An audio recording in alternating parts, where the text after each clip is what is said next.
There is a war being fought right now that most of the coverage is missing entirely. It is not the war in the skies over Iran. It is not the war at the Strait of Hormuz. It is the war for the narrative, the battle over whether the people being asked to fight and die in this conflict believe that what they are being asked to do is worth dying for. And by every available measure, that war has already been lost. Not by Iran, by the Trump administration. Let's be direct about what is happening, because the sources confirming it are not fringe outlets or foreign propaganda channels. They are American military publications, Western analytical platforms, and journalists with access to active duty personnel and their families. What those sources are reporting is something that has not been seen in the American military in this form since the later years of the Vietnam War. Open, documented, spreading dissent within the ranks about the purpose and legitimacy of the conflict they have been ordered to fight. The phrase that keeps appearing in these reports, in memes circulating on American military pages, in statements attributed to active duty personnel, in communications that families are sharing, is simple and devastating in its clarity. We do not want to die for Israel. That is not the statement of a demoralized unit. It is the statement of a military force that has concluded, collectively and without prompting from any organized opposition, that the war it is being asked to fight is not its war. That the country its soldiers enlisted to defend is not the country this conflict is serving. And that the people making the decisions that will determine whether they live or die are not making those decisions with American interests as the primary consideration. If you want to understand not just what is happening on the battlefield, but what is happening inside the institution being asked to fight this battle, subscribe to From Report right now. This is the analysis that connects all of it. Hit that subscribe button and let's go through this completely. Let's start with the narrative dimension, because it is foundational to everything that follows. Every military strategist with serious experience understands that the first war in any conflict is not fought with weapons, it is fought with meaning.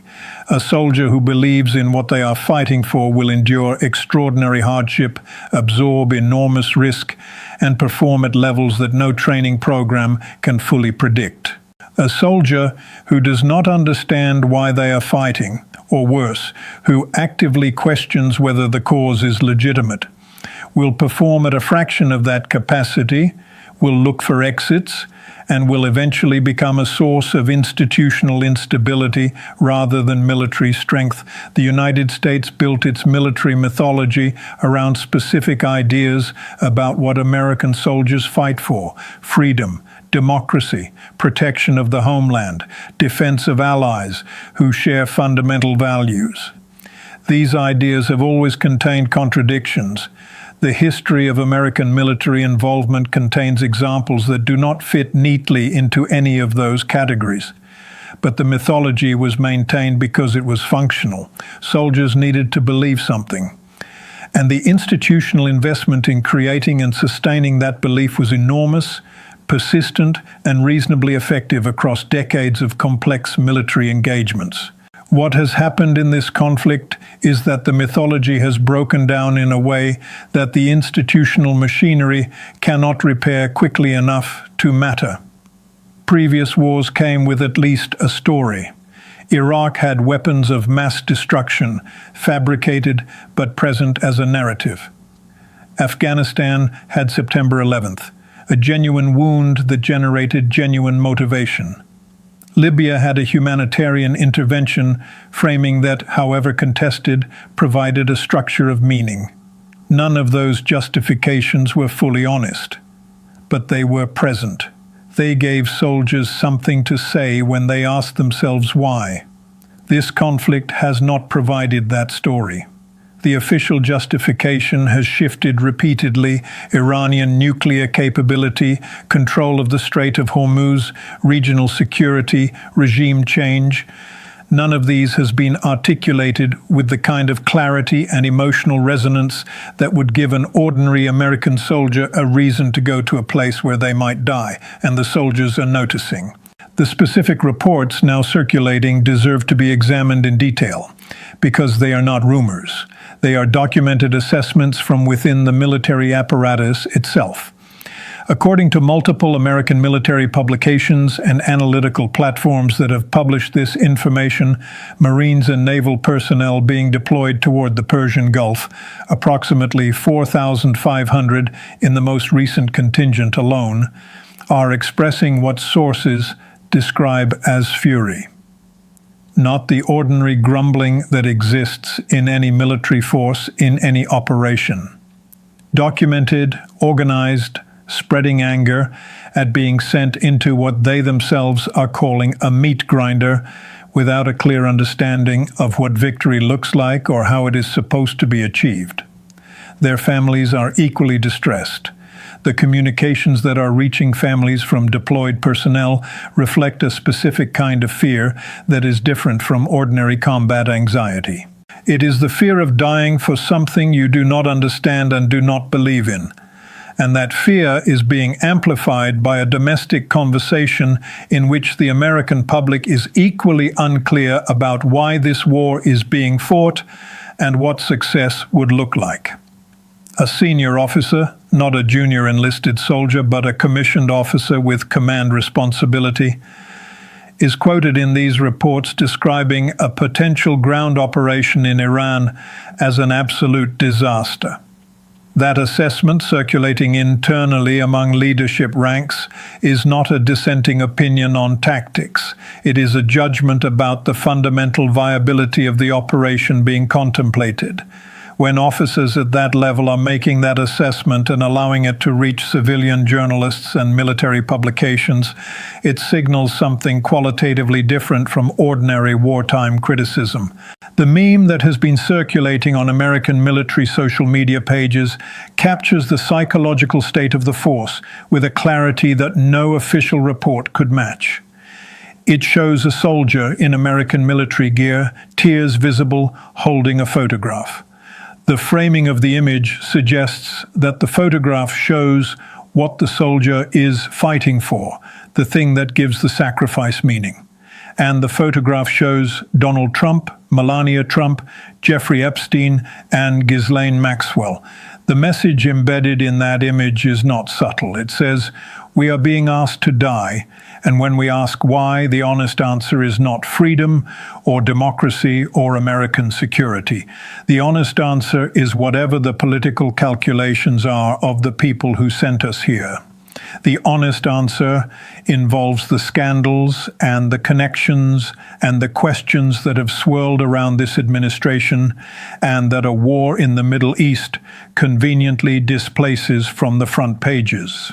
That image is not being shared by pacifists or political opponents of the administration. It is being shared by American military personnel on military platforms. That is the audience, and that is what it tells you about where the institutional military mood is right now. Let's now examine the specific question of what this war is actually for, because it is a question that deserves a serious answer.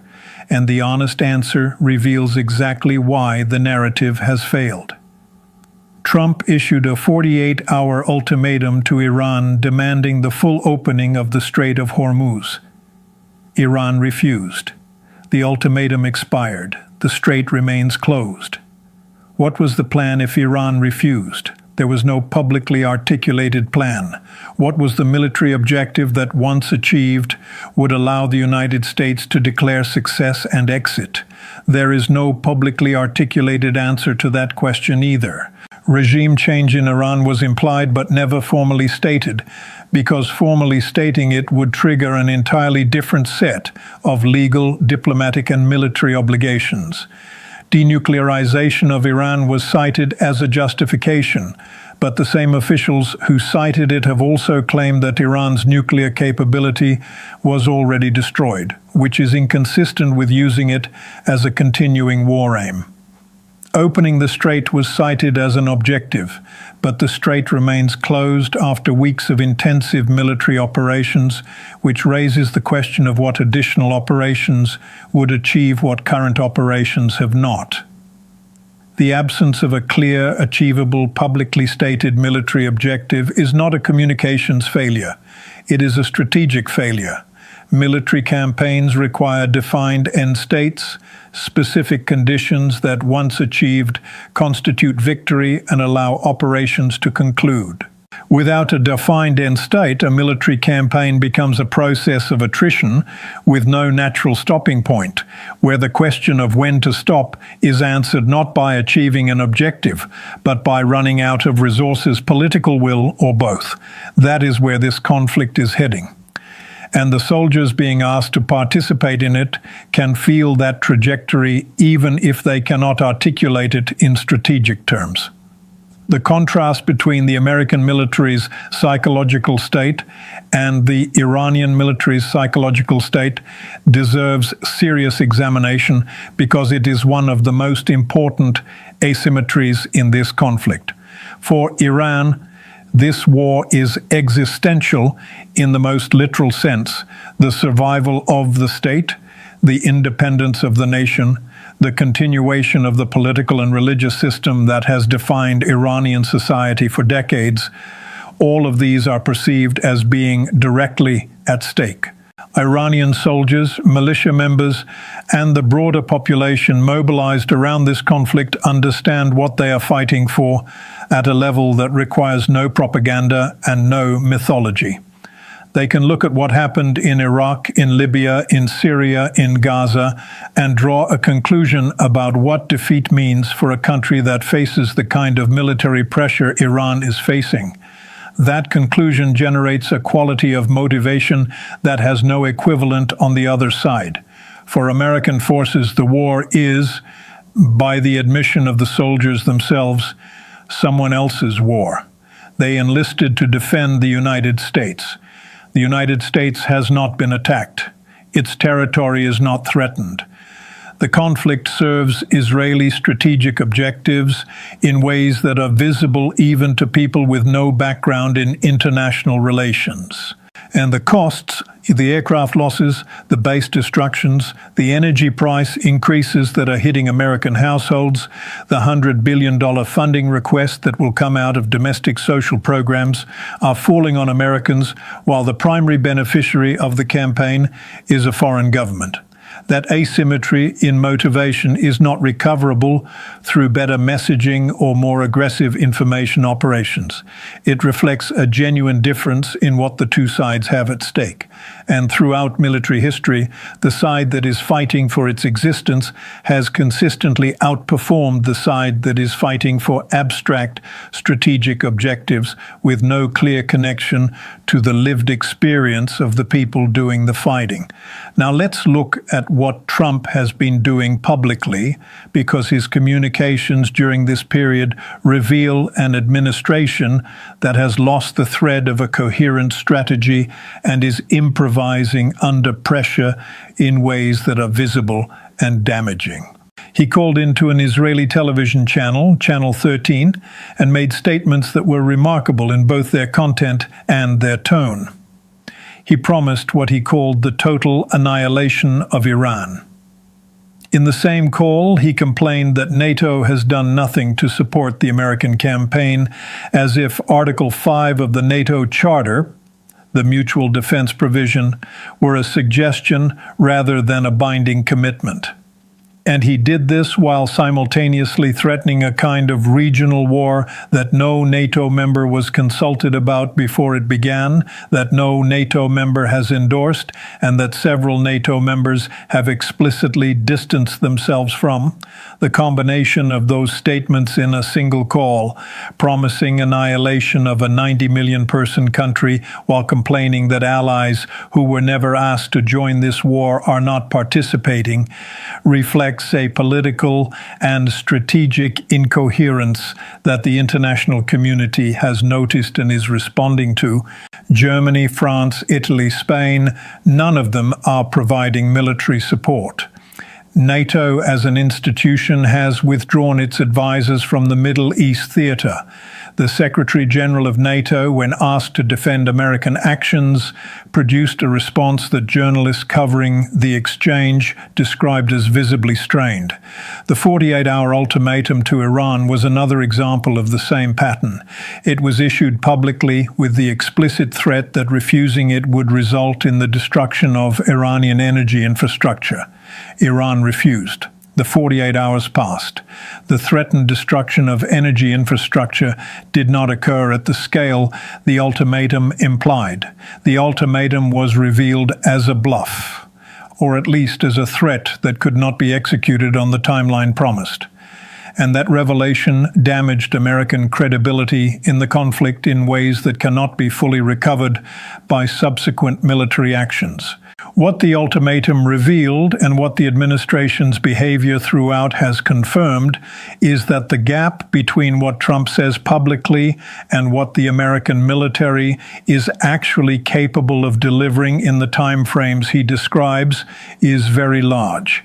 His advisors clearly told him, after the ultimatum was issued, that destroying Iranian energy infrastructure in 48 hours was not operationally achievable, that the economic consequences of attempting it would be catastrophic for global energy markets, that NATO would not support it, and that the military capacity to execute it simply did not exist at that moment. The 5-day pause that followed the ultimatum's expiration was not a tactical choice. It was an acknowledgement that the ultimatum had been issued without adequate operational planning to back it up.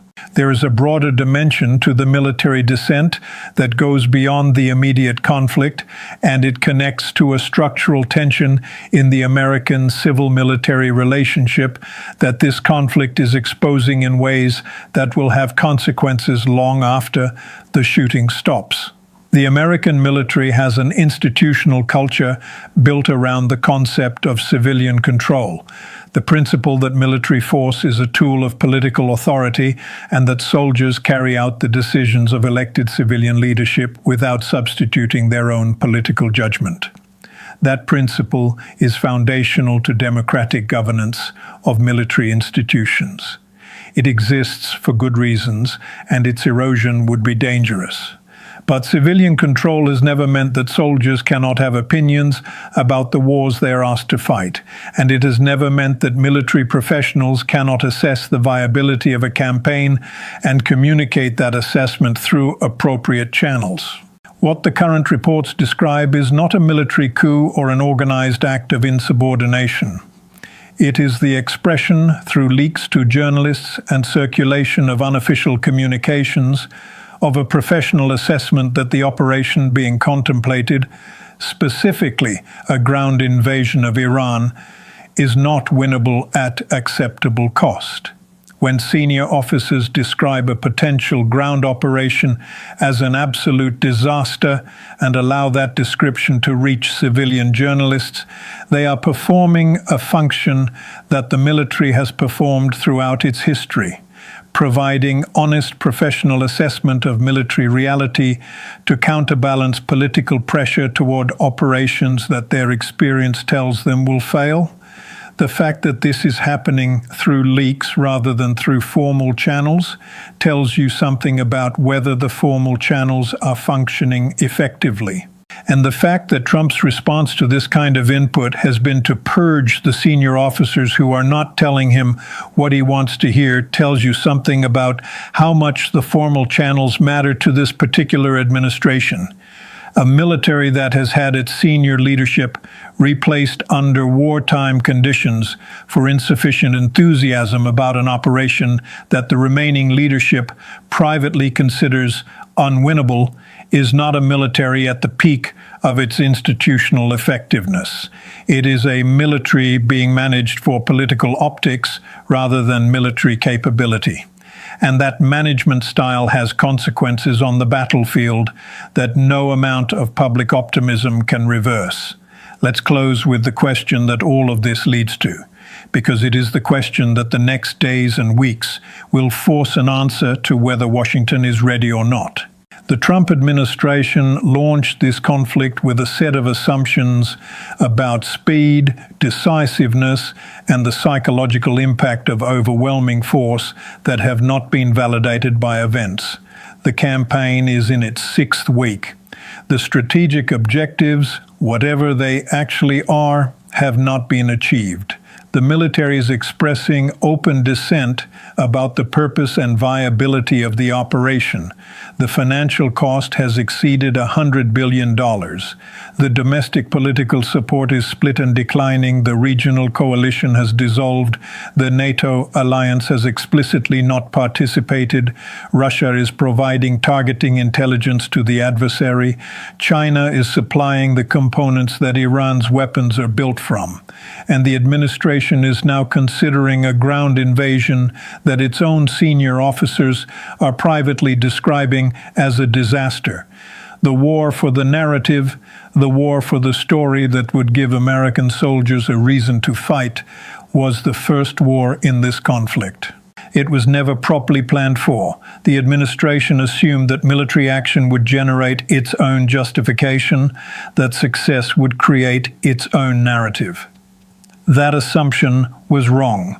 And without the narrative war, the military war becomes something that a democracy cannot sustain indefinitely, an expensive, unpopular, undefined conflict fought by soldiers who do not know why they are there, for objectives that nobody will fully articulate, in service of interests that the people being asked to die for them increasingly believe are not their own. History does not have a good name for what happens when a military force reaches that point without a political resolution in sight. But it has seen it before, and the outcomes have not been favorable for the side that lost the narrative before the battlefield was decided. We are going to keep tracking every dimension of this conflict, military, political, psychological, and institutional, here on From Report every single day. Subscribe to this channel now. Share this video with everyone you know who is trying to understand not just the war, but what the war is doing to the institution, being asked to fight it. Join us live Monday through Friday. The mainstream coverage tells you what happened today. We tell you what it means for tomorrow. We will see you in the next one.